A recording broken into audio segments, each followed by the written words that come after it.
So one thing I've noticed since I've been really working on photography the last couple of years is I'm seeing what light does. I'm paying a lot more attention to what light does, how light behaves. I had a good example of it the other day.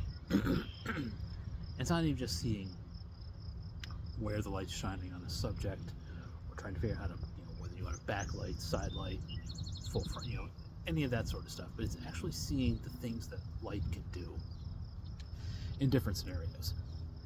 The other day, my day job, I work in facilities maintenance at a large retail store, kind of in charge of the building grounds, the building itself.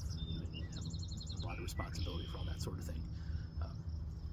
If it was Star Trek, I'd be the chief engineer of the starship. At least that's what I think. That's probably overselling it. But anyway, getting back to the point, I was doing a survey of the roof. I have to once in a while just go up there and make sure the roof is in good shape. There's no rips in the roof fabric up there, the membrane. Make sure all the equipment up there is running correctly. On this particular day, it had just rained. It was one of those days where it's sunny, then it suddenly rains, then it's sunny again. The rain blasts through about 10-15 minutes.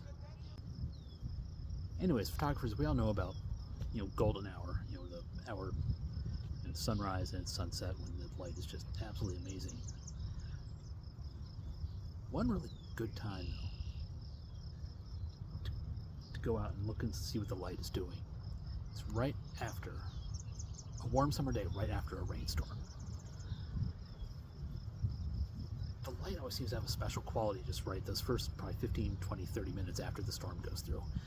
Not only that, but the rain itself, after it covers it, makes just this incredibly reflective sheen on everything. And it's something I've always noticed. One time years ago, I was driving along right after one of these storms. I was driving, and the car in front of me, because there's water on the pavement, the car in front of me is kicking up the little spray off the tires.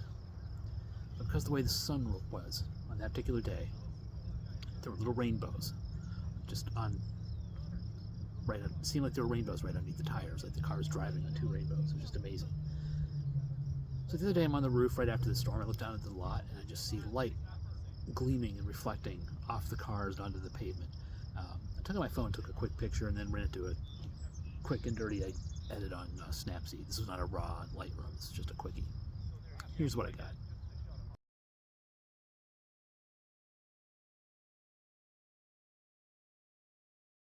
I never liked that. It's just amazing, just the way the light gleams, the way the world just had this neat sheen to it. And that's just something you should look for. See what the light is actually doing and how you can use it when you're shooting.